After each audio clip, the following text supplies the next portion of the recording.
Indonesia darurat sampah. Nah, persoalan ini bahkan dibahas khusus oleh Presiden Prabowo di Istana. Kalau kita ngomongin soal sampah nih, data dari Sistem Informasi Pengelolaan Sampah Nasional dari Kementerian Lingkungan Hidup dan Kehutanan menunjukkan bahwa Indonesia menghasilkan atau TPST Bantar Gebang. TPST seluas 113,15 hektar ini disebut terbesar se-Asia Tenggara.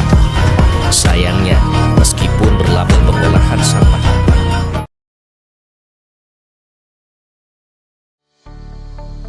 setiap hari, Indonesia menghasilkan sampah dengan jumlah yang semakin mengkhawatirkan. Data dari Sistem Informasi Pengelolaan Sampah Nasional mencatat pada tahun 2024, jumlah timbulan sampah mencapai 27,7 juta ton, atau sekitar 76.000 per hari. Jika dibayangkan, jumlah ini setara dengan berat 76.000 unit mobil Avanza setiap harinya. Namun sayangnya, pengelolaan sampah belum dapat dikelola dengan baik. Dari total keseluruhan, hanya sekitar 10,8 juta ton yang berhasil ditangani. Sisanya membusuk di tempat pembuangan akhir, memicu bau, gas metana, resiko kebakaran, dan emisi gas rumah kaca. Situasi ini menjadi persoalan bahwa pengelolaan sampah bukan hanya persoalan teknis, tapi juga masalah pengelolaan dana dan juga tata kelola. Dari sinilah peran masyarakat dan pemerintah menjadi sangat penting, terutama dalam mekanisme retribusi pengelolaan kebersihan yang menjadi salah satu instrumen penting pelayanan publik yang berkelanjutan. Kaitan dengan mekanisme tersebut, sebenarnya apa sih itu retribusi pelayanan kebersihan? Retribusi pelayanan kebersihan merupakan pungutan daerah sebagai imbalan atas jasa kebersihan yang telah disediakan oleh pemerintah daerah. Dasar hukumnya tercantum dalam UU Nomor 1 Tahun 2022 yang menempatkan pelayanan kebersihan sebagai objek dari retribusi jasa umum. Ketentuan ini diperjelas melalui PP Nomor 35 Tahun 2023 yang mencakup layanan seperti pengambilan dan pengangkutan sampah, penyediaan tempat pemungutan sampah, penyedotan kardus, serta pengelolaan limbah rumah tangga. Di peraturan tingkat daerah, aturan ini dijabarkan lebih rinci lagi.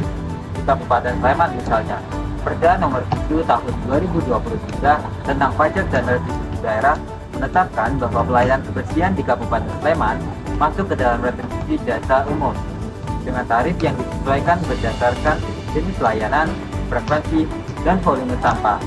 Pendekatan ini memastikan besaran retribusi sejalan dengan manfaat yang diterima oleh masyarakat. Setelah kita mengetahui pengertian dari retribusi pelayanan kebersihan, lalu manfaatnya apa saja sih? Ternyata manfaat yang diberikan dari retribusi ini tuh secara langsung dirasakan oleh masyarakat, mulai dari pengiriman sampah dari rumah ke TPS, pengangkutan menuju TPA, hingga penyediaan fasilitas pengolahan sampah dan operasional armada kebersihan. Di Sleman sendiri, layanan yang diberikan berupa pengangkutan sampah rumah tangga, penyediaan TPS, dan pengolahan TPS seperti piungan yang penampung sampah di wilayah DG. Untuk besaran tarif sendiri telah dilampirkan dalam lampiran Perda dan disesuaikan dengan prinsip keadilan, kemampuan masyarakat, serta biaya operasional. Pemerintah daerah juga tidak boleh sewenang-wenang menetapkan tarif dan wajib melakukan peninjauan ulang setiap 3 tahun sekali supaya relevan. Dengan mekanisme ini, diharapkan layanan kebersihan dapat berjalan secara berkelanjutan, terutama ketika timbulan sampah meningkat dari tahun ke tahun. Walaupun memiliki peran strategis, retribusi pelayanan kebersihan masih banyak tantangan. Contohnya, masih banyak masyarakat yang belum membayar nih, karena menganggap ini tidak wajib. Banyak juga yang merasa bahwa retribusi ini belum maksimal. Nah, dari sisi pemerintah daerah, pengawasan dan penarikan retribusi kadang belum optimal.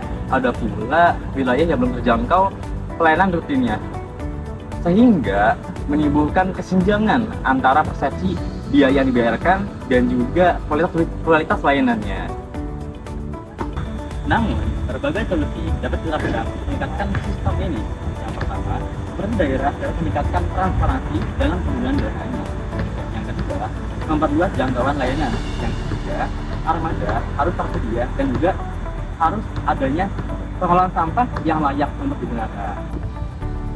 Di samping hal itu, masyarakat juga perlu diberikan edukasi bahwa retribusi bukan hanya sekedar pungutan, melainkan kontribusi langsung masyarakat terhadap lingkungan mereka sendiri.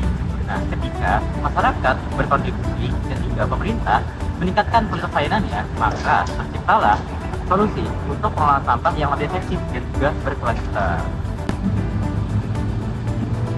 Dengan demikian, retribusi pelayanan kebersihan bukan hanya soal kewajiban administratif, tapi juga bagian penting dari upaya bersama dalam menciptakan lingkungan yang bersih, sehat, dan juga layak huni bagi kita semuanya.